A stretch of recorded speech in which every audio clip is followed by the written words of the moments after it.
Hello everyone, my name is Vic Tiwari and I am certified personal trainer from Classic Fitness Academy. So आज है मैं master trainer प्रखर भटनागर के साथ। आज का टॉपिक है फैट लॉस, जिस पे थोड़ा सा ये अपना पॉइंट ऑफ व्यू दिखाएंगे। पहले थोड़ा सा हम सर के बारे में जान लेते हैं। ये है एक मास्टर ट्रेनर जो इन्होंने हमारे जैसे बहुत सारे ट्रेनर्स को पढ़ाया है और आज भी पढ़ा रहे हैं। इन्होंने अपना फिटनेस इंडस्ट्री में काफ़ी समय दिया हुआ है, काफ़ी योगदान है इनका। कि बिना किसी टाइम को वेस्ट करते हुए अब स्टार्ट करते हैं टॉपिक में। तो सर, बहुत सारे लोगों का टॉपिक ये है कि फ़ैट लॉस कैसे करें, जल्दी फ़ैट लॉस कैसे करें। फ़ैट लॉस कुछ लोगों का नहीं हो पाता, एक टाइम के बाद होता है, रुक जाता है। तो उसका क्या रीज़न है और कैसे, मतलब उसका कुछ थोड़ा। देखिए विवेक, फैट लॉस को हमने बहुत ही कॉम्प्लेक्स बना दिया है जी। फैट लॉस बहुत ही सिंपल चीज़ है। फैट लॉस करना है अगर आपको या किसी को, तो फैट लॉस करने के लिए आपको कैलोरी डेफिसिट मेंटेन करना है। वो आप कैसे कर सकते हो? वो आप अपने डाइट में जो कैलोरीज आप ले रहे हो अभी फिलहाल, उसमें डिक्रीज कर दो, कैलोरीज को कम कर दो, जैसे कैलोरी डेफिसिट मेंटेन कर दो, या आप वर्कआउट को इंक्रीज कर दो। इस तरह से आप ओवरऑल कैलोरी डेफिसिट मेंटेन करके अपना फैट लॉस कर सकते हो। तो ये बहुत ही सिंपल चीज़ है जी। अब कैलोरी डेफिसिट मेंटेन करना है, आपको अपने खाने को कम करना होगा, आपको वर्कआउट ज़्यादा करना होगा, फिजिकल एक्टिविटी बढ़ानी होगी। इससे क्या होगा? आपका फैट लॉस हो जाएगा। जो कॉम्प्लेक्सिटी वाली बात आती है कि कॉम्प्लेक्स क्यों है, लोगों का फैट लॉस होता क्यों नहीं है, एक समय बाद क्यों रुक जाता है, उसका सबसे बड़ा आंसर ये है कि हम इस प्रोसेस को फॉलो नहीं कर पाते, हम अपने बिहेवियर को चेंज नहीं कर पाते। यहाँ पे सबसे बड़ी बात आती है, जो क्वेश्चन उठता है हमारे बिहेवियर को लेके, कि हम अपने बिहेवियर को चेंज कर पाए कि नहीं चेंज कर पाए। हमारा जो पैटर्न बना हुआ था, जो हमारी हैबिट बनी हुई थी पिज़्ज़ा खाने की, बर्गर खाने की, इतना सारा मिठाइयाँ खाने की, वो हम चेंज नहीं कर पाते। मैं अगर अपनी बात करूँ तो मैं भी पहले बहुत ही मोटा था, मुझे लोग चिढ़ाते भी थे स्कूल में। क्लास 12 तक मैं बहुत मोटा था, मुझे बहुत सारे लोग चिढ़ाते थे। उस टाइम होता क्या था, मुझे याद है कि जब मैं स्कूल से निकलता था तो हम 3-4 फ्रेंड्स अपना साथ में आते थे, साथ में जाते थे। जब हम स्कूल से निकलते थे तो हम समोसा खा रहे हैं, बाटी चोखा खा रहे हैं, पिज़्ज़ा खा रहे हैं। स्कूल में ही पिज़्ज़ा ऑर्डर कर लिया, पिज़्ज़ा वाला आया, पिज़्ज़ा खा लिया। तो हम क्या करते थे, हम डेली बहुत सारी कैलोरीज खाते थे। हम कोचिंग पढ़ने जा रहे हैं, मतलब कोचिंग पढ़ने गए तो वहाँ पे भी हमने कोल्ड ड्रिंक पी, पेटीज़ खाई।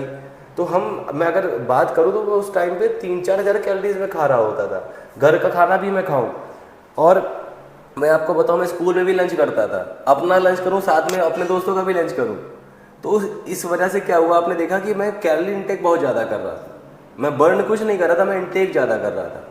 तो इसकी वजह से क्या था, मेरा फैट लॉस हो नहीं रहा था और मैं फैटी था।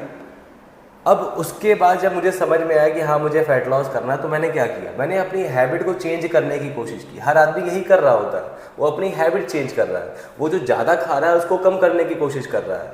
वो जो डेली पिज़्ज़ा, डेली बर्गर खा रहा है, वो जो डेली बाहर की चीज़ें खा रहा है, फास्ट फूड खा रहा है, उसको कम करने की कोशिश करता है। कुछ लोग इसमें सक्सेस पा लेते हैं, कुछ लोग सक्सेस नहीं पा पाते। जो लोग सक्सीड हो गए वो आज यहाँ बैठे हुए हैं, आपके सामने बैठे हैं, और जो लोग सक्सीड नहीं हो पाते हैं वो मोटे रह जाते हैं, उनका फैट लॉस नहीं हो पाता है। तो मेन चीज़ जो आपको समझनी है वो ये समझनी है कि हमको अपने बिहेवियर को चेंज करना है, हमने अपनी हैबिट को चेंज करना है। हमें ये बैड हैबिट जो हम एक्सेस कैलोरीज फूड इंटेक कर रहे हैं, इसको चेंज करके गुड हैबिट को अपनाना। जो आप फूड इंटेक करो वो न्यूट्रिशियस हो, उसमें जो न्यूट्रिशन वैल्यू है वो सबकी हाई हो, प्रोटीन हो, उसमें कार्बोहाइड्रेट हो, जिसमें कि कॉम्प्लेक्स कार्ब ज़्यादा आप ऐड करें अपने डाइट में। जो आप फैट लें उसमें अनसैचुरेटेड फैट का जो क्वांटिटी है वो ज़्यादा आप ऐड करें। तो आपको एक होल फूड लेना है जिसमें ये सारे तीनों मैक्रोन्यूट्रिएंट्स हो, आपके फूड में माइक्रोन्यूट्रिएंट्स हो, मिनरल्स, और आपके विटामिन्स हो। तो इस तरह का जब आप फूड लोगे, अपनी हैबिट को चेंज करोगे, तो आप इजीली और जल्दी फैट लॉस कर पाओगे, जो कि लोग नहीं कर पाते। इसी में लोग लैग करते हैं। तो हमें, अगर आप ट्रेनर हो तो आपको अपने क्लाइंट के बिहेवियर को चेंज करने में ज़्यादा काम करना होगा। कि वर्कआउट तो हर आदमी करा रहा है, हर आदमी वर्कआउट कर रहा है, लेकिन कितने दिन तक, अडेरेंस कितने दिन का है। भाई आपने 1 महीना वर्कआउट किया, आपने 2 महीना वर्कआउट किया, तो 1 महीना 2 महीना वर्कआउट करके आपने अपनी बॉडी से 10 kg लूज़ किया।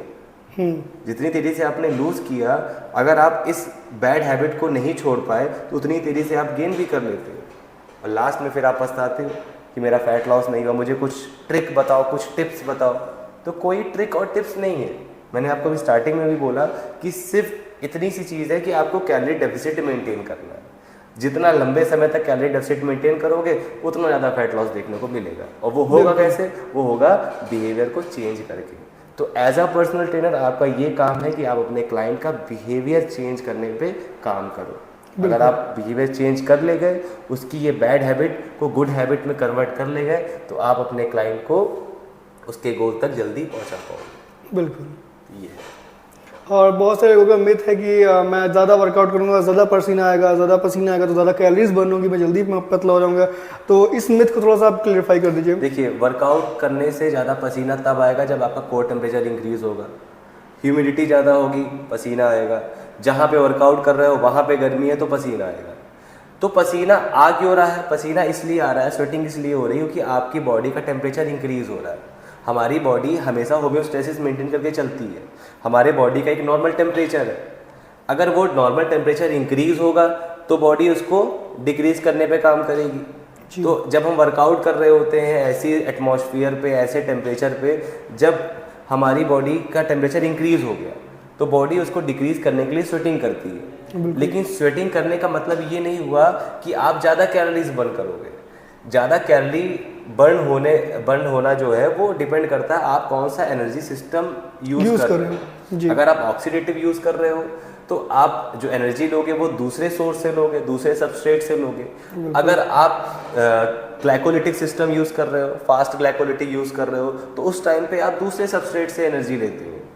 अब अगर हम बात करें, एग्जांपल लें, तो अगर आप बैठे हुए हो तो उस टाइम आप फैट से ज़्यादा एनर्जी ले रहे हो जी, कार्बोहाइड्रेट से कम एनर्जी ले रहे हो, फैट से ज़्यादा एनर्जी ले रहे हो। और जब आप खड़े हो, जब आप ट्रेनिंग कर रहे हो, एक्टिविटी कर रहे हो, हाई इंटेंसिटी एक्टिविटी कर रहे हो, तो उस टाइम पे आप जो एनर्जी ले रहे हो वो ग्लूकोज से ले रहे हो। ओके। अब फैट जो है वो एक मॉलिक्यूल फैट का टूटता है तो वो आपको 138 एटीपी तक देता है। और जब एक ग्लूकोज का मॉलिक्यूल टूटता है तो वो आपको 36 या 38 एटीपी देता है। तो आप देख लो कितना बड़ा डिफरेंस है। लेकिन हाई इंटेंसिटी इंटरवल ट्रेनिंग जब आप करते हो तो उस टाइम पे एक्टिविटी के दौरान भी ज़्यादा कैलोरी बर्न हो रही है और आफ्टर एक्टिविटी भी कैलोरीज आप बर्न करते रहते हो। ये जो आप आफ्टर एक्टिविटी कैलोरीज बर्न कर रहे हो ये इपॉक की वजह से हो रहा है, excess exercise post oxygen consumption. मतलब आप एक्टिविटी के बाद भी आप कैलोरीज बर्न कर रहे हो क्योंकि उस टाइम पे आपका जो ऑक्सीजन कंजप्शन है वो बढ़ गया। जितना ज़्यादा आप ऑक्सीजन कंज्यूम करोगे उतना ज़्यादा आप कैलोरी बर्न करोगे।